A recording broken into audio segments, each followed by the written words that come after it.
Benvenuti in questo nuovo video dove vi mostro un problema particolare della versione DJI Tello, la versione più piccola della serie DJI che attualmente costa 91,99 euro. Ebbene sì, il problema ve lo mostrerò in una breve clip perché già ho provveduto a risolvere il problema.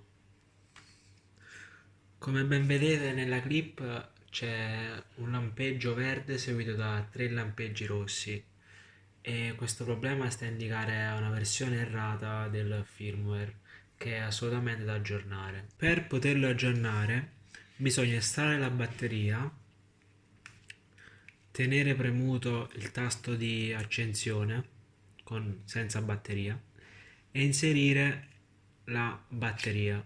In questo modo vedrete che ci sarà un lampeggio lungo del LED verde e seguito, appena si spegne il LED, lasciare il tasto di accensione e si accenderà il LED rosso in modo continuo.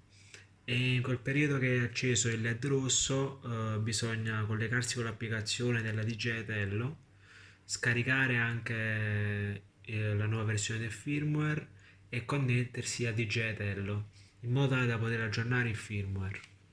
Dopo eseguite l'operazione vedrete che inizierà a lampeggiare arancione e basta connettervi con l'applicazione e il drone inizierà a volare. Se il video vi è piaciuto lasciate un like, commentate e soprattutto iscrivetevi al canale. Grazie.